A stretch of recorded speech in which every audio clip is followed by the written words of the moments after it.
मोटी कमर वाली बहू। अरे याद है ना वो मोटी सी कमर वाली बहू?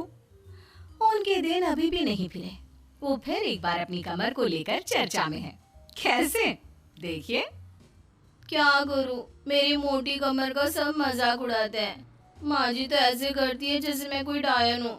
ना कहीं साथ ले जाती है, ना ही किसी से मुझे मिलवाती है। अरे मीना, तो कोशिश क्यों नहीं करती कि तेरी कमर थोड़ी पतली हो जाए? अब देख ना, मेरे ऑफिस में भी उस दिन तेरा कितना मजाक बना था, याद है ना? मीना को पति से ये उम्मीद तो बिल्कुल नहीं थी। वो सोच में पड़ जाती है कि आखिर क्या लुक्स ही मायने रखते हैं? रिश्ते नाम की कोई चीज होती है क्या? पापा पापा, मेरे स्कूल में फंक्शन है, सबके मम्मी पापा आएंगे, आप भी आना कल। अरे नहीं बेटा, कल तो मेरी जरूरी मीटिंग है, कल नहीं हो पाएगा बेटा। अरे मैं हूँ ना, मैं आ जाऊंगी। क्यों? नहीं नहीं माँ, तुम रहने दो, तुम्हारे लिए तो दो दो चेयर लगाने पड़ जाते हैं और ऊपर से सब तुम्हारा मजाक बनाते हैं। ना बाबा ना, मेरे स्कूल में तो आना ही मत। मीना का दिल तो ये सोचकर और छोटा हो जाता है। वो किचन में जाती है और खाना बनाने लग जाती है। खाना बनाते बनाते उसे मुन्ने के जोर से रोने की आवाज आती है। अरे क्या हो गया मेरे बेटे को? मेरा बच्चा गिर गया है। कितनी बार कहा है कि भागा दौड़ी ना किया कर। मीना जल्दी से बच्चे को उठाती है, उसे कमरे में ले जाती है। माँ, कल मैं गिर गया था तो किसी ने मुझे नहीं उठाया, सब मुझे डांट रहे थे, लेकिन तुमने मुझे उठाकर यहाँ बेड पर लिटाया। और रात भर तेरी कमर में मालिश भी करती रही। तभी तो मैं आज स्कूल के फंक्शन में जा रहा हूँ, मैं तो कैसे जाता। अच्छा माँ, मैं जा रहा हूँ। बेटा स्कूल चला जाता है। उधर सास, बहू वो क्या है ना, आज मैंने घर में कीर्तन रखा है। तेरी कमर के कारण मैंने सबको बोल दिया है कि तू मायके गई है। तू जानती है ना कैसे तेरा मजाक बनाते हैं सभी। बहू कुछ नहीं कहती। पर माँ जी, कीर्तन में बैठने का तो मेरा भी मन था।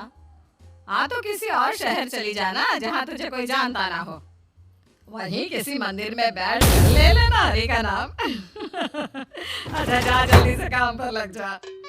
मीना को सास की बात पर रोना आता है, लेकिन देखिए किया भी क्या जा सकता है।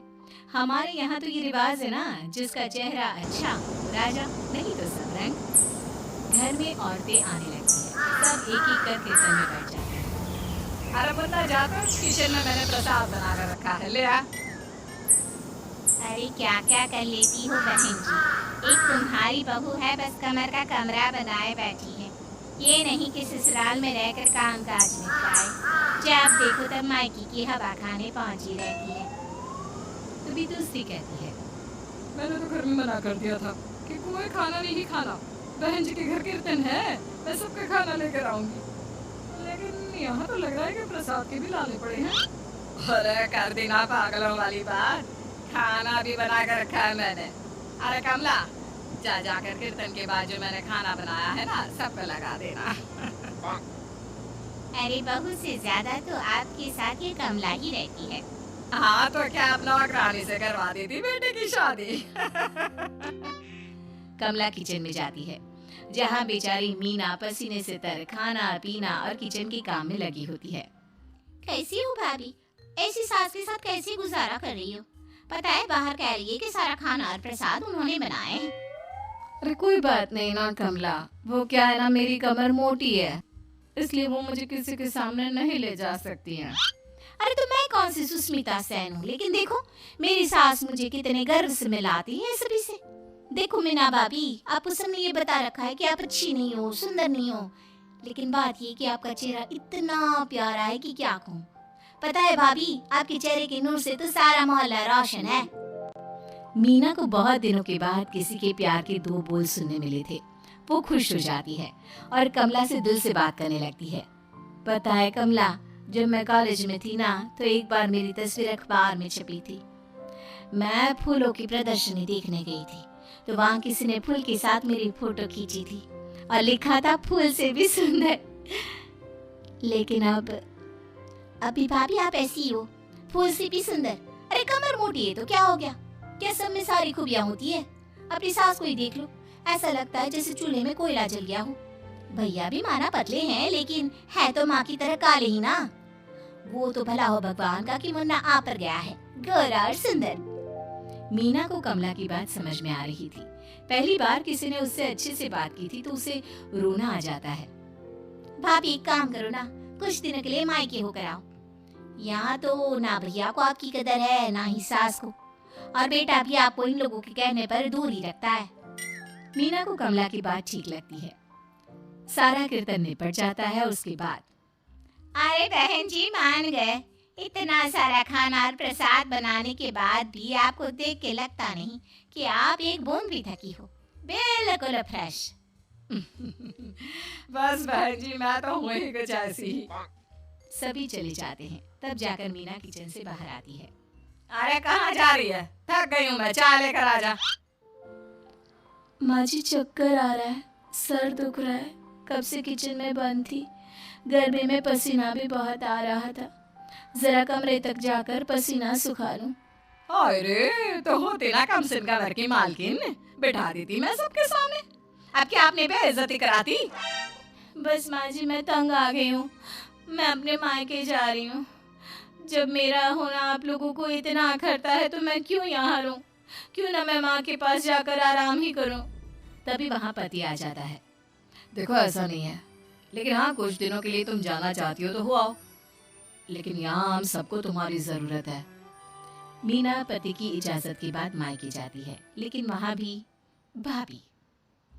अरे मीना दीदी, आज ही आना था क्या आपको? आज तो मेरे मायके वाले आ रहे हैं। दीदी आपकी कमर का मजाक फिर बनाएंगे वो लोग। अरे मीना एक फोन तो कर देती आने से पहले।